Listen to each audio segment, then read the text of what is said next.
कभी कभी इतिहास में ऐसी कहानियाँ रची जाती हैं जो समय की धारा को पार कर अमर हो जाती है। ऐसी ही एक कहानी है पंडित दयाशंकर नसीम की, मसनवी गुलजार नसीम। ये सिर्फ एक काव्य नहीं बल्कि उर्दू साहित्य का एक चमकता सितारा है जिसने नसीम को साहित्य की दुनिया में अमर कर दिया। गुलजार नसीम उर्दू की उन चुनिंदा मसनवियों में से है जिसने आम लोगों की ज़ुबान पर जगह मिली। ये एक पुरानी फ़ारसी दास्तान किस्सा गुल बकावली पर आधारित है, परंतु नसीम ने इस कहानी को अपनी कवितात्मक शिल्प में ढालकर इसे नई ज़िंदगी दी। उन्होंने अपने शेरों में ऐसा जादू भरा कि इस कहानी का हर शब्द सुनने वाले के दिल में उतर जाता है। अब सोचिए, ऐसा क्या ख़ास था इस मसनवी में? क्या ये सिर्फ कहानी थी? नहीं, ये नसीम की कला थी, उनका शब्दों का चुनाव, उनकी बंदिश जिसमें हर पंक्ति मानो बोल उठती है। दयाशंकर नसीम उर्दू के बड़े और जाने माने शायरों में से एक थे। उनका जन्म 1811 ईस्वी में फैज़ाबाद उत्तर प्रदेश में हुआ था। नसीम की शायरी ने उर्दू अदब को नई पहचान दी और उन्होंने उनकी बेहतरीन मसनवी गुलजार नसीम के लिए सबसे ज़्यादा जाना जाता है। ये एक लंबी कविता है जिसे उर्दू की बेहतरीन रचनाओं में गिना जाता है।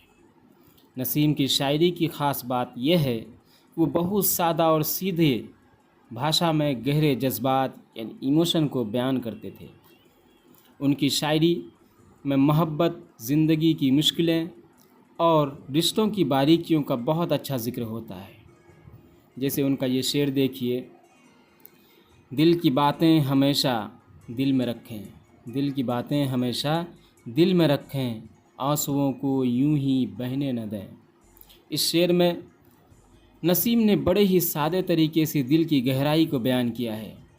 उनकी शायरी में सिर्फ शब्द नहीं होते बल्कि वो एक एहसास होता है जो पढ़ने वाले के दिल तक पहुंचता है। उनकी मसनवी गुलजार नसीम में सिर्फ मोहब्बत की कहानी नहीं है बल्कि समाज और इंसान के जज्बात की भी झलक मिलती है।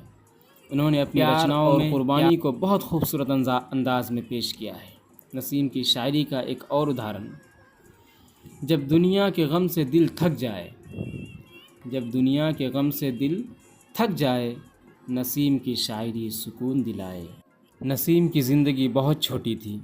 सन 1845 ईस्वी में सिर्फ 34 साल की उम्र में उनका निधन हो गया, लेकिन इतने कम समय में भी उन्होंने जो काम किया वो आज भी ज़िंदा है और लोग उनकी शायरी को पढ़कर बहुत कुछ सीखते हैं।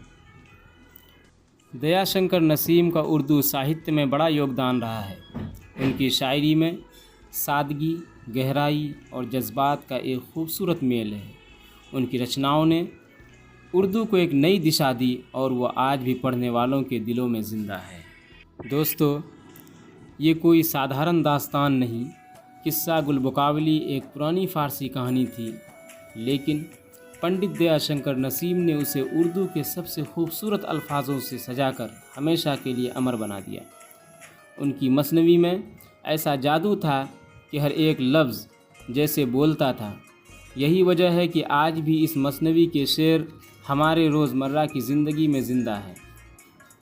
और सबसे मज़ेदार बात यह है कि नसीम ने इस कहानी को बहुत सलीके से लिखा। हर शब्द चुना हुआ, हर शेर ऐसा कि सुनने वाले वाह वाह कर उठें। कम अल्फाज पर असर ऐसा कि जैसे दिल में उतर जाए। अब सोचिए कि ऐसी कहानी जिसने सदियों तक जगह बना रखी हो, वो सिर्फ अपनी कहानी की वजह से नहीं बल्कि नसीम के अनोखे शायरी के अंदाज़ की वजह से ज़िंदा है। क्या आप जानते हैं कि उर्दू की सबसे मशहूर मसनवियों में से सिर्फ दो ने सबसे ज़्यादा शोहरत पाई?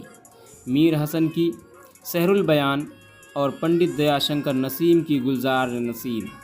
नसीम ने लफ्ज़ों से ऐसा कमाल किया कि ये कहानी सिर्फ कहानी नहीं बल्कि एक शायरी का जादू बन गई। संक्षेप में पंडित दयाशंकर नसीम का तारुफ और उनकी मसनवी